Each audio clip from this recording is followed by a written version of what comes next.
জানিয়ে দিব এই মুহূর্তে পাওয়া আপডেট বাংলা সংবাদ। শুরুতেই থাকবে সংবাদের শিরোনাম। জনমতে বড় পরিবর্তন, আগের সময়টাই ভালো ছিল। সাধারণ মানুষের মুখে কেন আওয়ামী লীগের প্রশংসা? ভোট বয়কটের ডাকে কি ফাঁকা থাকবে কেন্দ্র? 12 ফেব্রুয়ারির আগে উল্টে যাচ্ছে সব হিসাব নিকাশ।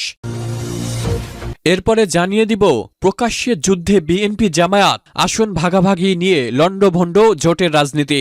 এনসিপি কি তবে স্রেফ বলির পাঠা? 12 ফেব্রুয়ারির আগে ক্ষমতার ভাগাভাগিতে কেন এই গৃহযুদ্ধ? জানাবো একটি বিস্তারিত প্রতিবেদন। এরপরে জানিয়ে দিব দেশে অবাধ, সুষ্ঠু ও নিরপেক্ষ নির্বাচনের পরিবেশ নেই। হাওয়া বুঝে নির্বাচন পিছানোর কৌশলে জামায়াতের বিরুদ্ধে পাল্টা অবস্থানে বিএনপি। এবং সবশেষে জানিয়ে দেব সারা দেশে বিক্ষোভ ডেকেছে স্বেচ্ছাসেবক দল। নির্বাচনকে সামনে রেখে কি উদ্দেশ্যে এই বিক্ষোভ, জানাবো বিস্তারিত সংবাদে। এতক্ষণে সংবাদের শিরোনাম শুনছিলেন, এবারে জানিয়ে দিব বিস্তারিত। জনমনে বড় পরিবর্তন, আগের সময়টাই ভালো ছিল। সাধারণ মানুষের মুখে কেন আওয়ামী লীগের প্রশংসা? ভোট বয়কটের ডাকে কি ফাঁকা থাকবে কেন্দ্র? 12 ফেব্রুয়ারির আগে উল্টে যাচ্ছে সব হিসাব। মানুষ রাজনীতি বোঝে না, মানুষ বোঝে ডাল ভাতের নিশ্চয়তা। 5 অগাস্টের পরবর্তী মাসগুলোতে সাধারণ মানুষ যে নতুন বাংলাদেশের স্বপ্ন দেখেছিল, দ্রব্যমূল্যের আগুনে সেই স্বপ্ন এখন ছাই হতে বসেছে। বাজারের থলে হাতে নিয়ে মধ্যবিত্ত ও নিম্নবিত্ত মানুষের দীর্ঘশ্বাস এখন সরাসরি এক রাজনৈতিক বার্তায় রূপ নিচ্ছে। আগের সময়টায় অন্তত স্থিতিশীল ছিল। বাজারে তদারকি নেই, প্রশাসনের সমন্বয় নেই এবং নিরাপত্তার অভাব। সব মিলিয়ে সাধারণ মানুষের মাঝে আওয়ামী লীগ সরকারের আমলের সেই অর্থনৈতিক স্বাচ্ছন্দ্যের প্রতি এক ধরনের নস্টালজিয়া বা আকর্ষণ তৈরি হচ্ছে। এই নীরব জনমতে কি তবে 12 ফেব্রুয়ারির নির্বাচনে বড় কোনো প্রভাব ফেলতে যাচ্ছে? আওয়ামী লীগের পক্ষ থেকে দেশব্যাপী ভোট বর্জনের যে ডাক দেওয়া হয়েছে, তা এখন সাধারণ মানুষের এই অসন্তোষের সাথে একীভূত হয়ে গেছে। মানুষ এখন ভাবছে পছন্দের প্রতীক যখন নেই এবং ভবিষ্যৎ যখন অনিশ্চিত, তখন কেন্দ্রে গিয়ে লাভ কি? আওয়ামী লীগ এই জনমতকে পুঁজি করে তাদের বর্জন কর্মসূচিকে সফল করতে চাইছে। মাঠ পর্যায়ের চিত্র বলছে সাধারণ ভোটারদের বড় একটা অংশ নির্বাচনের উৎসব থেকে নিজেদের সরিয়ে নিচ্ছে। যদি ভোটারদের এই নীরব ধর্মঘট সফল হয়, তবে 12 ফেব্রুয়ারির নির্বাচন হবে স্রেফ একটি জনশূন্য আনুষ্ঠানিকতা। আওয়ামী লীগের জনপ্রিয়তা কি তবে রাজপথের মিছিলে নয়, বরং মানুষের ঘরের কোণের দীর্ঘশ্বাসে বাড়ছে? এখন বড় চ্যালেঞ্জ অন্তর্বর্তী সরকারের সামনে। তারা কি পারবে মানুষের এই মোহভঙ্গ ঠেকাতে? নাকি 12 ফেব্রুয়ারির সকালে আমরা দেখব ইতিহাসের সবচেয়ে কম ভোটার উপস্থিতির একটি নির্বাচন? সাধারণ মানুষের আগের সময় ভালো ছিল, এই ধারণা যদি আবারও বদ্ধমূল হয়, তবে বর্তমান প্রশাসনের জন্য দেশ চালানো কঠিন হয়ে পড়বে। জনসমর্থন ছাড়া কোনো সংস্কারই যে স্থায়ী হয় না, তা এখন স্পষ্ট। আওয়ামী লীগের এই বাড়তে থাকা ইনভিজিবল পপুলারিটি বা অদৃশ্য জনপ্রিয়তা কি তবে দেশের রাজনীতিতে কোনো বড় বিস্ফোরণের ইঙ্গিত দিচ্ছে? রাজনীতিতে শেষ কথা বলে কিছু নেই। আজ যারা সমালোচিত, কাল তারাই আবার অপরিহার্য হয়ে উঠতে পারে। প্রকাশ্যে যুদ্ধে বিএনপি জামায়াত, আসন ভাগাভাগি নিয়ে লন্ডভন্ড ভোটের রাজনীতি। এনসিপি কি তবে স্রেফ বলির পাঠা? 12 ফেব্রুয়ারির আগে ক্ষমতার ভাগাভাগিতে কেন এই গৃহযুদ্ধ?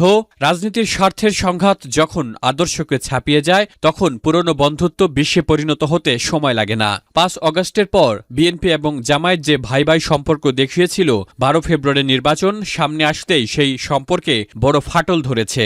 মাঠ পর্যায়ের প্রতিটি আসনে এখন আধিপত্য বিস্তারের লড়াই চলছে। বিএনপি চায় একচ্ছত্র ক্ষমতা, আর জামায়াত চাইছে তাদের ত্যাগের বিনিময়ে বড় ধরনের অংশীদারিত্ব। ক্ষমতার এই কামড়াকামড়িতে রাজপথের আন্দোলন এখন হিমাগারে। সাধারণ মানুষ দেখছে যারা পরিবর্তনের কথা বলেছিল, তারা এখন ব্যস্ত কেবল কার পকেটে কয়টি আসন যাবে সেই হিসাব মেলাতে। এই বড় দুই শক্তির লড়াইয়ে সবচেয়ে বেশি ক্ষতিগ্রস্ত হয়েছে ছাত্র নেতাদের সংগঠন এনসিপি। বিএনপি ও জামায়াত উভয় পক্ষই এনসিপিকে তাদের নিজেদের স্বার্থে ব্যবহার করতে চায়। আসন ভাগাভাগি টেবিলে এনসিপির কোনো গুরুত্বই নেই। ছাত্র নেতারা এখন বুঝতে পারছেন রাজপথের স্লোগান আর ভোটের রাজনীতির অঙ্ক এক নয়। এনসিপির ভেতরে এখন চরম বিশৃঙ্খলা। একদল চাচ্ছে জামায়াতের ছায়ায় থাকতে, আরেক দল বিএনপির অনুগামী হতে। এই দোটানায় এনসিপির নতুন রাজনীতির স্বপ্ন এখন স্রেফ অচল অবস্থায় পড়ে আছে। দলটির অস্তিত্ব কি তবে এই জোট রাজনীতির চাপে পিষ্ট হয়ে হারিয়ে যাবে? জোটের এই অভ্যন্তরীণ কন্দল 12 ফেব্রুয়ারি নির্বাচনের ফলাফলকে সম্পূর্ণ অনিশ্চিত করে তুলেছে। যদি বিএনপি জামায়াত এক হতে না পারে তবে ভোট ব্যাংক ভাগ হয়ে যাওয়ার সুবিধা সরাসরি অন্য কোনো পক্ষ পেয়ে যেতে পারে। সাধারণ ভোটাররা এই ভাগাভাগি রাজনীতি দেখে বীতশ্রদ্ধ। জনমনে প্রশ্ন উঠছে, যাদের নিজেদের মধ্যেই ঐক্য নেই তারা দেশ চালাবে কিভাবে? এই রাজনৈতিক অচলাবস্থা কি তবে বড় কোনো পরিবর্তনের ইঙ্গিত দিচ্ছে? রাজনীতির ময়দানে ক্ষমতার এই মহাযুদ্ধে শেষ পর্যন্ত কে টিকে থাকবে তা দেখার বিষয়। বিএনপি, জামায়াত এবং এনসিপির এই ত্রিমুখী সংকটের প্রতিটি আপডেট পেতে আমাদের সাথেই থাকুন।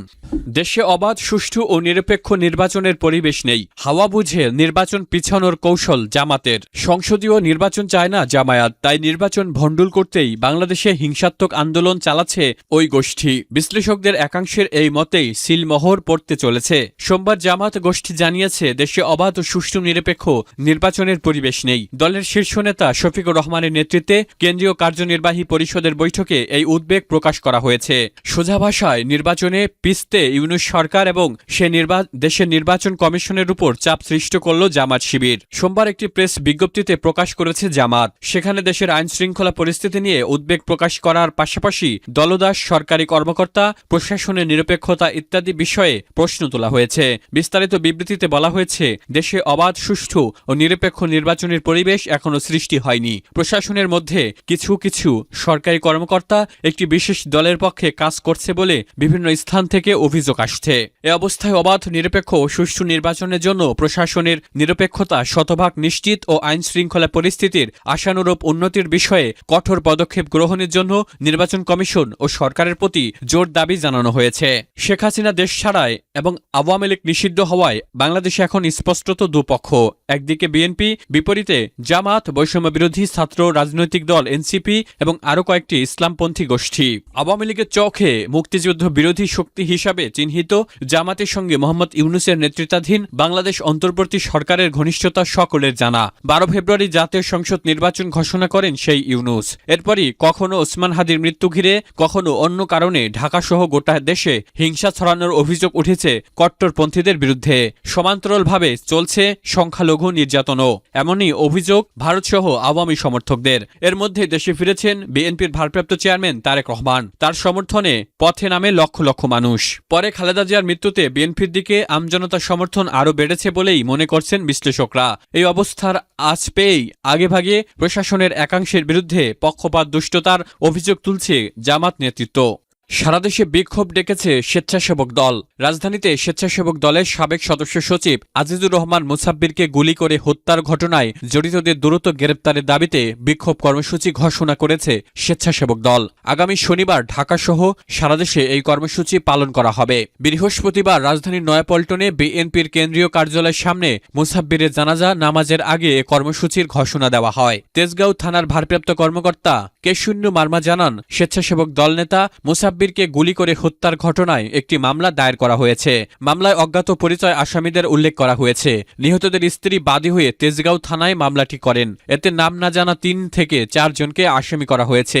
এর আগে 7 জানুয়ারি রাত 8টা 40 দিকে তেজচুরি বাজারে স্টার কাবাবের গলিতে গুলির এ ঘটনা ঘটে। এ ঘটনায় কারওয়ান বাজার ভ্যান সমিতির সাধারণ সম্পাদক মোহাম্মদ আবু সুফিয়ান মাসুদ নামে একজন গুলিবিদ্ধ হন। ফুটেজে দেখা গেছে মুসাব্বিরকে গুলি করার পর ঘটনাস্থল থেকে দৌড়ে পালিয়ে যাচ্ছেন। এর আগে রাত 8টা 20 সময় বসুন্ধরা সিটির পেছনে স্টার হোটেলের সামনে এই স্বেচ্ছাসেবক দল নেতাকে গুলি করা হয়।